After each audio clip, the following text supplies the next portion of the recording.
Alright, my personal project was learning about architecture as well as building a presentational model, which is shown right there in that left picture, and it is also right here right next to me.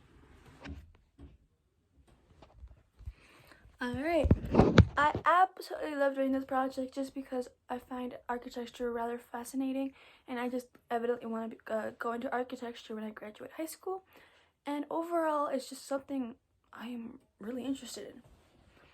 Although I did enjoy the project, there was various aspects that made it difficult, and overall I would say the process was very challenging, but that's okay because that's a part of learning, and I know for a fact that when I go into the architecture profession, I will face these challenges. Alright, my first step in my process was learning the fundamentals and learning the basic measurements, basically everything about architecture, just the basic part of it. I did start off Googling like what is architecture, basic questions like that, but that didn't really help me because it wouldn't give me reliable sources or just good sources in general. So the next thing I did was go to the library and check out this book called Architecture by Frank Ching, which I found really like a stepping stone in my project just because it was that good of a resource. It was just amazing. I absolutely loved it because it gave me everything from the artistic side of architecture, just the basic measurements of architecture to the mathematics of architecture. Everything I needed to know was in that book.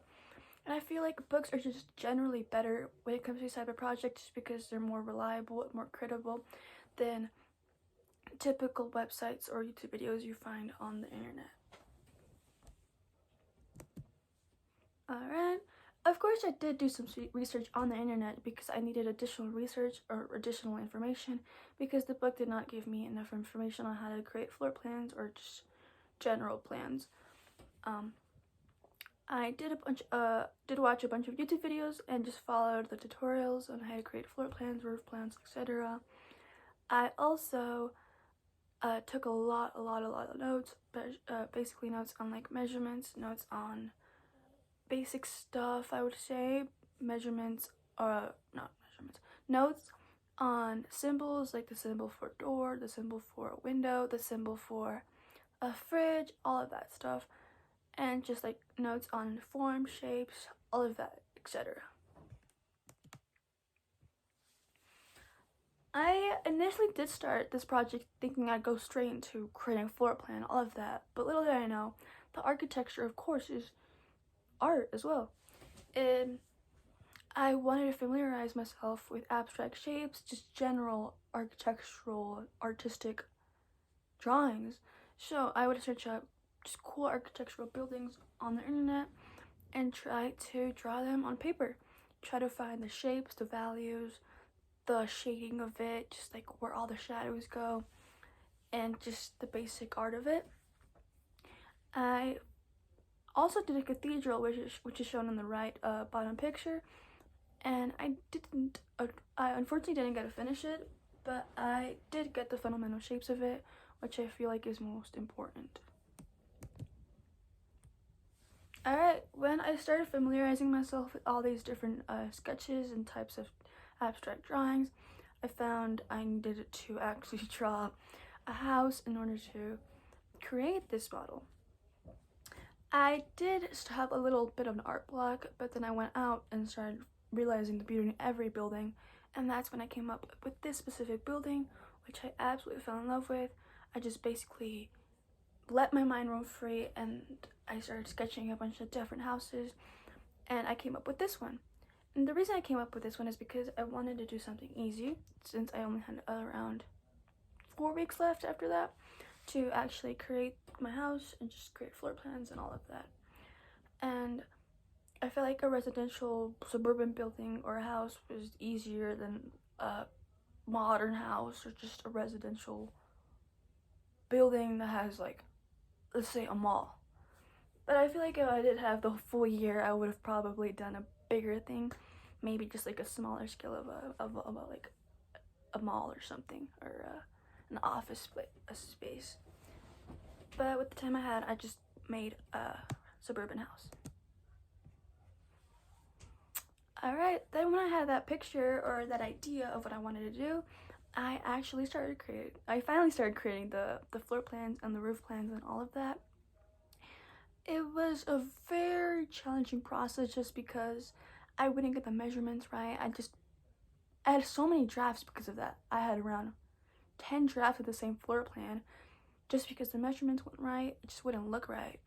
I would try to find where I wanted the rooms to go, where I wanted the bathrooms to go, where I wanted the garage to go, but I just felt like it wouldn't look right, or would just like there'd be a door in the way of a wall, or just basic issues like that, which just really bugged me. But I finally did come up with a final idea of what I wanted the house to look like, or the interior to look like, and I went with that. And of course, I needed to create a roof plan because my model evidently has a roof, and without it, I wouldn't know how to create the roof. Because I felt like in my model, the roof was what I would say the hardest part to build. Alright. Then when that was done, I wanted to experiment with different softwares because I know that architects use different, more advanced softwares. But I just used a basic Smart Draw. I think it's called Smart Draw. And it was just a basic free software that allowed me to experiment and just present my ideas online instead of on paper, which I feel like is way more easier than doing it on paper. But paper helped me better understand what I was doing instead of a software just doing it for me. Alright, then my interview with Mr. Carey.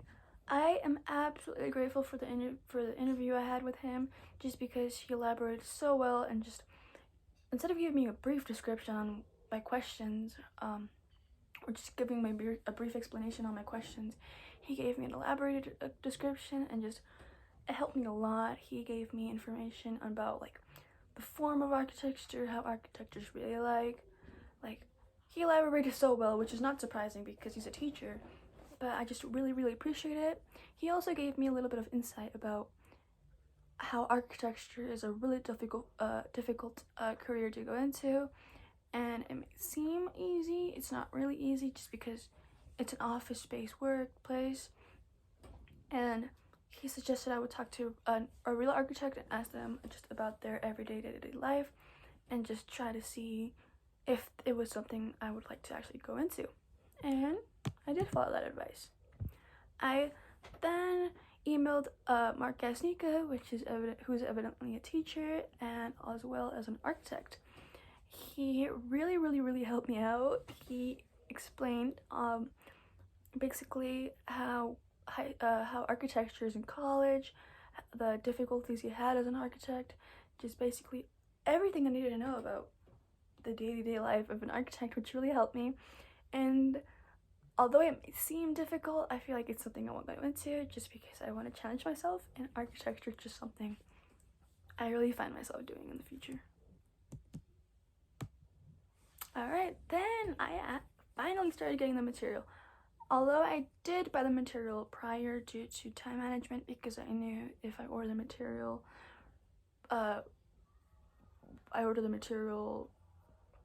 before that, it wouldn't have arrived. Since I was buying it from Amazon, it would have taken around a week or so to arrive, and I needed it now. So I did buy it prior, and I ended up just spending around $73.11 on just basic materials like glue, balsa wood, and X-Acto knives, an architectural ruler, just all of that basic stuff. Once I did have the material, I finally started creating the model. This process was very long and challenging, and it was just overall stressful.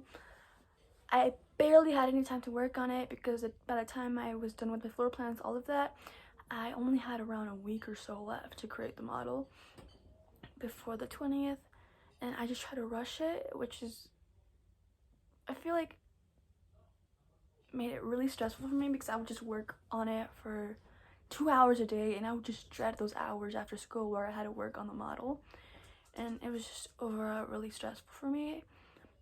and I feel like if I had more time, I would have actually been content with the model, but at the moment, I feel like the model could have been better, and it could have turned out better if I just had managed my time a lot better.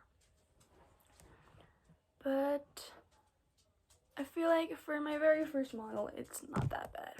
And here's a better overview of how it ended up looking. As you can tell, there is some cracks, some glue damage, some just overall flaws, but I feel like, of course, if I had more time, I would have actually been content with it, and it would have actually turned out better. But yeah, that was my personal project, and thank you so much for your time.